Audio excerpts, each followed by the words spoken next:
महान परमेश्वराची स्तुती असतो।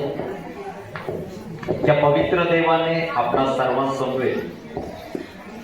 त्याच्या चरणाजवळ येण्यासाठी सुंदर संधी दिली। विशेष करून येशू नाम सप्ताह बाजार वाहेगाव या ठिकाणचे जेवढे तुम्ही या सप्ताहाची आतुरतेने वाट पाहता, आम्ही नगरमधूनही पण या सप्ताहाची वाट पाहतो। हालेलुया।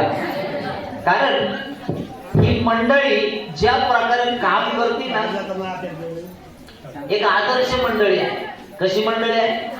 आदर्श मंडळी। काही आरडाओरडा नाही, गाजावाजा नाही, काही नाही, परंतु ख्रिस्ताचा वधस्तंभ ज्यावेळेस उंचावला जातो ना, त्यावेळेस अनेकांना ख्रिस्त आपल्याकडे आकर्षित करतो। हालेलुया। आणि ज्या प्रकारे बोलण्यापेक्षा ज्यावेळेस आपलं काम अधिक दिसतं ना, ते खूप आनंदाची गोष्ट आहे। आणि एक चांगला सेवक सेविका लाभणं हे देखील खूप देवाचा अनुग्रह आहे, ते देवाची कृपाच आहे जी या गावावर झाली। आणि या सेवक सेविकेचे देखील आम्ही सर्व सेवक वर्ग आभार मानतो। एक नमुना काम तुम्ही आम्हाला दाखवलं, एक टाळे वाजवून देवाला धन्यवाद दिला। आज विशेष करून ज्यावेळेस मी या ठिकाणी येतो, काही शिकण्यासाठी येतो, मग जेवणाचं व्यवस्थापन असेल, जे त्याचं काम त्याच्या परीने करीत आहे। आणि एवढ्यामध्ये पास्टरांचं सगळ्याकडे लक्ष असतं। खूप काही गोष्टी शिकण्यासारख्या आहे, काही बोलून शिकता येत नाही, परंतु पाहण्याद्वारे अनेक गोष्टी शिकण्यासारख्या आहेत। या मंडळीत ज्या प्रकारे काम होतं ना, अनेक ठिकाणी या नमुन्यावर काम करणं गरजेचं आहे। अधिक वेळ आम्ही यामध्ये न घेता, विशेष करून अनेक पालक वर्ग देखील या ठिकाणी हजर आहे। अनेकांचे चेहरे पाहून मला आनंद वाटला आणि नेहमी हसत राहा। आपण देवाचे सेवक आहोत। वारंवार देवा जी संधी देत आहे त्याबद्दल देवाला धन्यवाद। मला विशेष वाटतं, मी वेगवेगळ्या भागात असायचो, परंतु या दिवसामध्ये औरंगाबाद, जालना, अंबड कमवून आणतोय माहिती नाही, परंतु उद्देश आहे। हालेलुया। उद्देश आहे। आणि म्हणून जास्त वेळ नाही घेत, आम्ही देवाच्या वचनामध्ये जाऊया। पटकन काढूया तिमोथेचं पत्र। कुठल्या सेवकांनी जर वाचलं तर बरं होईल। तिमोथेचं पत्र अध्याय 4 आणि त्याचं 6 पासून पुढील वचन कोणीतरी वाचलं तर खूप बरं होईल। दुसरे तिमोथी अध्याय 4 आणि त्याचं 6 पासून पुढील वचन।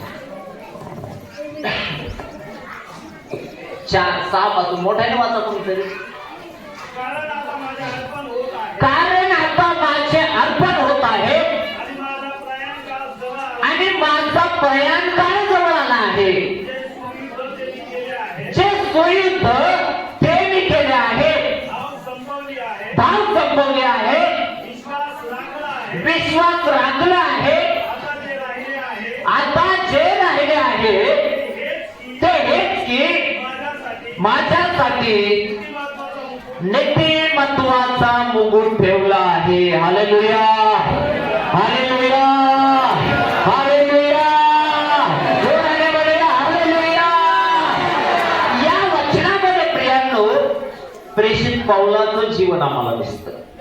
कोणाचं जीवन? प्रेषित पौलाचं। आणि या वचनामध्ये प्रेषित पौल तिमोथेला आणि आम्हालाही मार्गदर्शन करत आहे। त्यामध्ये तो म्हणतो, माझे अर्पण होत आहे। काय होत आहे? अर्पण होत आहे। आता एकमेव सेवक मला पाहायला मिळतो की जो म्हणतो मला सुवार्तेची हौस आहे।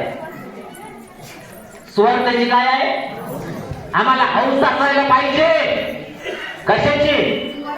सुवार्तेची। आता एकमेव सेवक आहे जो म्हणतो मी ख्रिस्ताच्या खुणा माझ्या शरीरावर धारण करून आहे। काय धारण करू नये? खुणा। आणि अशा सेवकाचं हे वक्तव्य किंवा वाक्य जे तिमोथेसाठी आहे, तो म्हणतो माझं अर्पण होत आहे आणि माझा प्रयाण काळ जवळ आला आहे, म्हणजे माझ्या जाण्याची वेळ आलेली आहे। अनेकदा ज्यावेळेस आम्ही देवाचे सेवक या नात्याने काम करतो ना, तर त्यावेळेस आमचं अर्पण आम्ही करायला विसरतो। अर्पण होणे म्हणजे काय आहे? बिब्लिकली याचा अर्थ आहे ख्रिस्ताच्या वेदीवर स्वतःला अर्पण करणं। हालेलुया। रोमकारास पत्र अध्याय 12 आणि 1 मध्ये म्हणतो, याच तो बंधुजन हो, मी देवाच्या करुणेमुळे तुम्हाला विनंतो की तुम्ही आपले देह, तुम्ही आपले शरीर जिवंत, पवित्र व ग्रहणीय यज्ञ म्हणून अर्पण किंवा समर्पण करावी. हालेलुया. जोपर्यंत आम्ही स्वतःला त्या ख्रिस्ताला देत नाही तोपर्यंत जग हलणार नाही. हालेलुया. आणि म्हणून त्या परमेश्वराची इच्छा या दिवसामध्ये अशी आहे, पुन्हा एकदा ही पृथ्वी सर्वांनी हलवून टाकायची आहे. हालेलुया. अरे जर मोठेवार लोक एवढं मोठं काम करू शकतात तर आज आम्ही एवढे आहोत ना.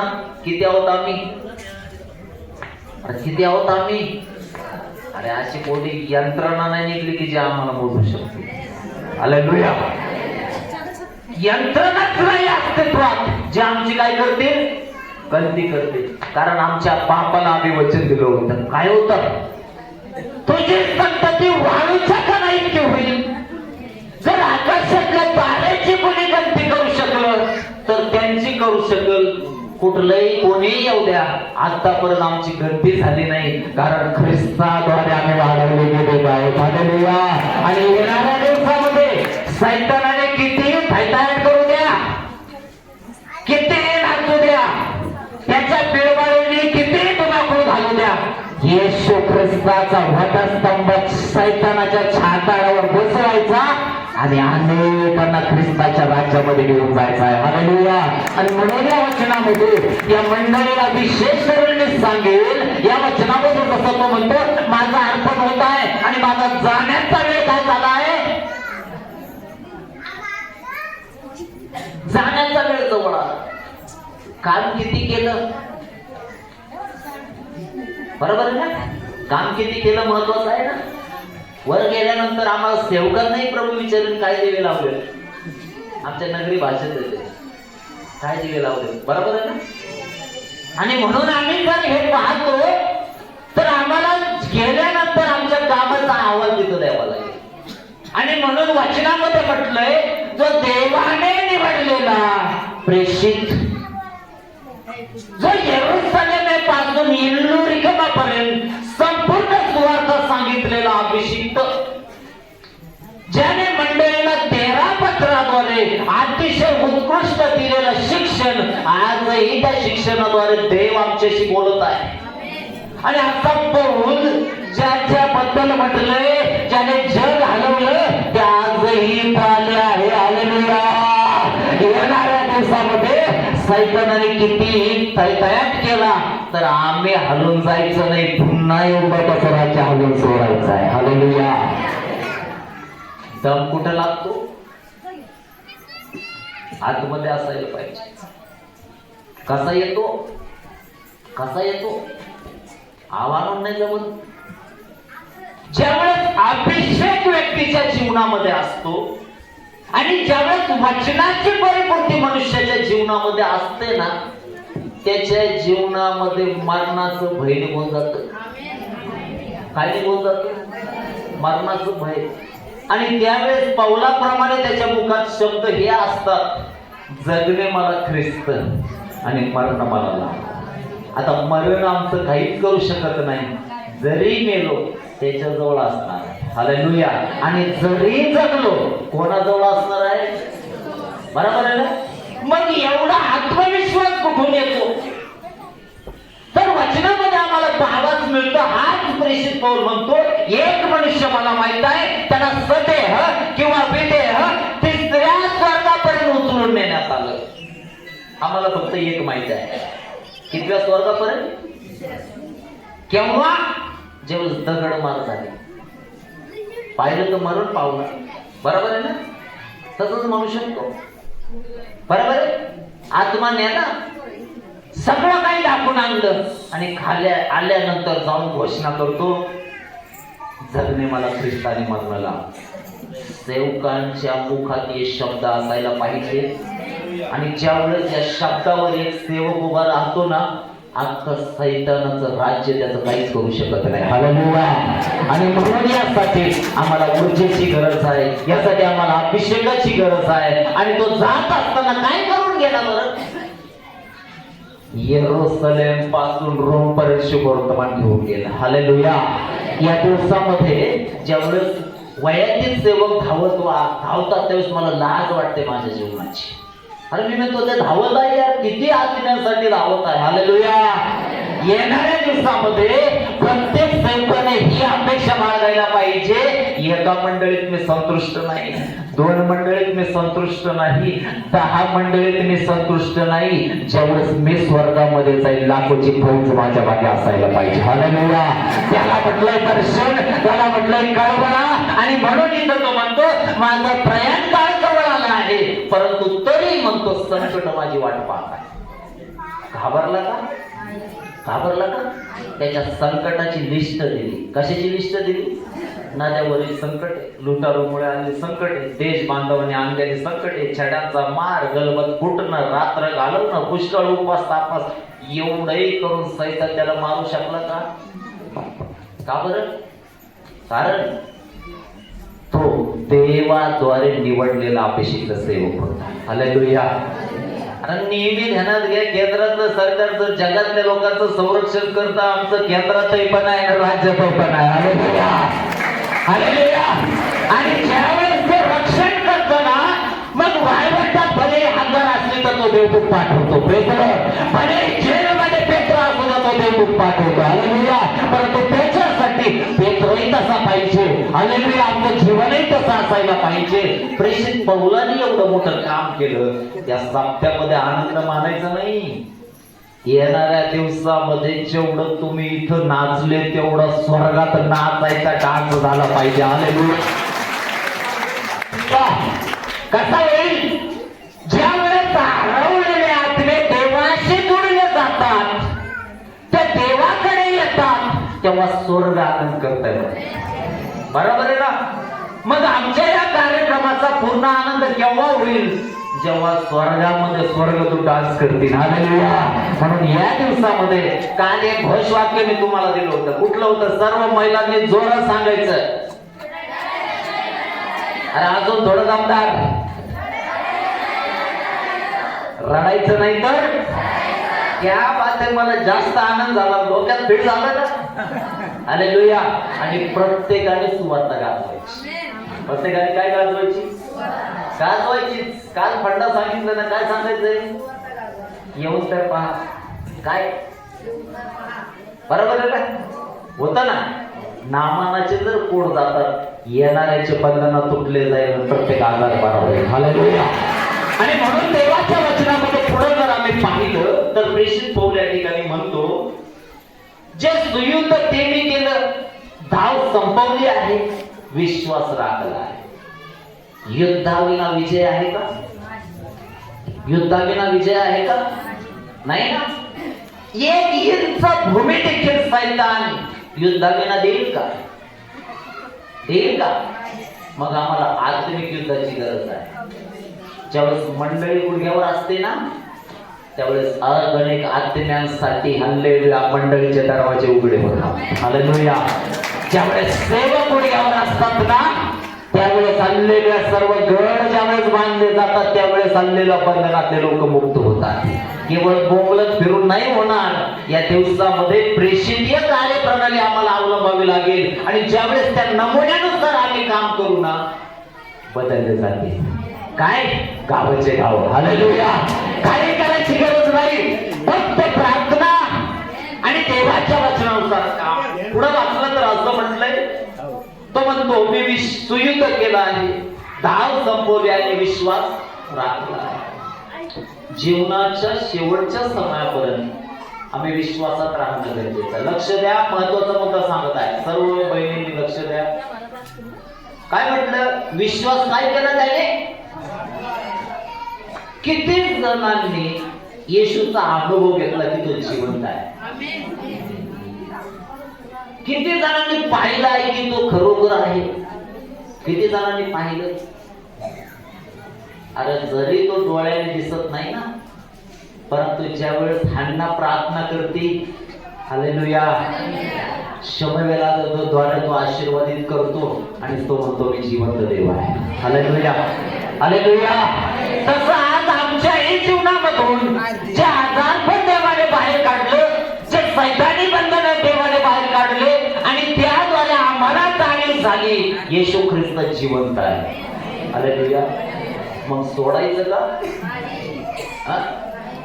काही दिलं तर सोडणार का?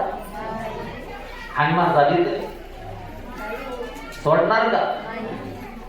वादळात टिकून राहायचं शिकायचं. कशामध्ये? वादळात.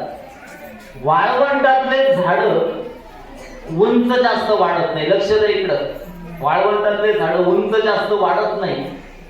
ते जेवढे वर नसतात तेवढे खाली असतात. हालेलुया. ख्रिस्तामध्ये एवढं मिळवलं जायचं ना, एक वादळ नव्हे, वादळावर वादळ जरी आले तर आमचं घर आणि आमचा विश्वास पडता कामा नये. हालेलुया. आणि म्हणून म्हटलंय, तो म्हणतो मी विश्वास काय केला आहे, राखलाय. आमच्या मंडळीमध्ये 27 तारखेला नाताळानंतर 2 दिवसांनी 2 कुटुंबातले 2 लेकरं मरण पावले. आणि लहान लहान लेकरं पतंग पकडायला गेले आणि ते मरण पावले. त्याच्या अगोदर मी एक वचनाचं शिक्षण दिलं होतं, इयोबाच्या जीवनातील त्रास. माहिती आहे ना, लेकरं मेले. कोण मेले? देवाला नाकारलं का? तिसऱ्या दिवशी त्या बहिणी विश्वासात होत्या. त्या म्हटल्या, जरी आमचे लेकरं गेले आम्ही देवाला दोष देणार नाही. हालेलुया. जो घेतो तो देण्यास देखील समर्थ आहे. Praise the Lord. आणि म्हणून या दिवसामध्ये खालच्या विश्वासामध्ये राहायचं नाही, वरच्या विश्वासामध्ये राहायचं. हालेलुया. शिष्य म्हटले, प्रभूजी वाचवा. आणि तो जवळ असून त्यांना माहिती नव्हतं, सगळं काही करणारा तो आम्हाला वाचवण्यास समर्थ आहे. या दिवसामध्ये ओरडत बसायचं नाही, शांत राहा आणि तो काय करतो ते पहा. म्हणायची गरज नाही वादळ शांत कर. हालेलुया. तुमच्या अंतःकरणाचा भाव तो जाणेल, तुमच्या जीवनातलं वादळ तो शांत केल्या वाचून राहणार. आणि म्हणून या दिवसामध्ये आमच्या विश्वासाचा स्तर कुठं असायला पाहिजे? बरोबर आहे ना? बरोबर आहे ना? कधीही विश्वास त्यागायचा कोणाचाही काही एवढ्या काही फरक पडत नाही. आमच्या बरोबर कोण आहे? त्याने आधी वचन दिलं, युगाच्या समाप्तीपर्यंत मी तुझ्या बरोबर. आणि म्हणून पुढच्या वचनामध्ये आम्ही जात असताना थोड्याशा वेळामध्ये आम्ही प्रेषित पौलाचं सेवा कार्य का वाढलं, बाकीच्या 11 जणांनी देखील खूप मोठं सेवा कार्य केलं आमच्या भागामध्ये किंवा आपल्या राष्ट्रामध्ये. थोमाने काम केलं. बरोबर आहे ना? कोणी काम केलं? थोमाने. आणि हा 12 पैकी निवडीतला होता. परंतु प्रेषित पौल त्या 12 पैकी होता का? होता का? नव्हता. आणि तो नसताना देखील आम्ही पाहतो पेत्राचे जास्त पत्र नाही, बाकीच्या कोणाचे पत्र नाही. प्रेषित पौलाचे मंडळीने किती पत्र आहे? 13 पत्र आहे. सर्वाधिक मार्गदर्शन कोणी केलं? बरोबर आहे ना? मग सेवेचं ज्यावेळेस आपण मूल्यमापन करतो, रोमपर्यंत शुभवर्तमान घेऊन जाणारा एकटा पौल एकटा नव्हता तर त्याच्याबरोबर पुरी टीम होती. हालेलुया. तुमच्या बाळक साहेबांनी एकदम छान व्यवस्थापन लावलेलं आहे. तुम्हाला एक व्यवस्था दिलेली आहे आणि त्यानुसार महिला महिलांचं काम करतात, पुरुष पुरुषांचं काम करतात. जे ते ज्याचं त्याचं काम करत आहे. तिकडं संडे स्कूल चालू आहे, बरोबर चालू आहे त्याचं त्याचं. आणि म्हणून ही व्यवस्था प्रत्येक मंडळीत अतिशय महत्वाची आहे. आणि म्हणून प्रेषित पौलाबद्दल जर आम्ही पाहिलं तर किंवा त्याचं पत्र अध्याय 4 आणि त्याच 9 पासून पुढील वचन प्लीज वाचले तर बरं होते.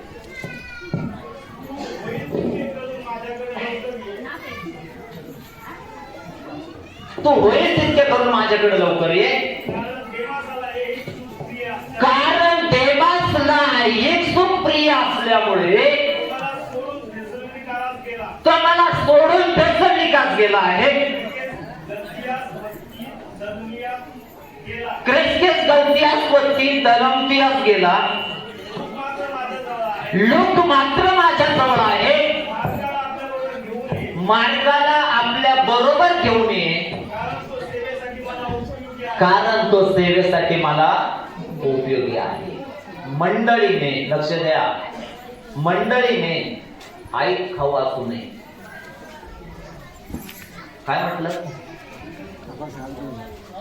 फक्त रविवारी येणार, त्या आराधनेमध्ये सहभागी होणार, प्रार्थना झाली की गेली, तिला काही घेणं नाही पुढच्या संडेवर. काय फायद्याचा आहे तो विश्वास ना? आहे का? आहे का? मंडळीमध्ये शंभरोनी स्त्रीप्रमाणे महिला असायला पाहिजे, ज्या गावाला ख्रिस्ताकडे. हालेलुया. मंडळीमध्ये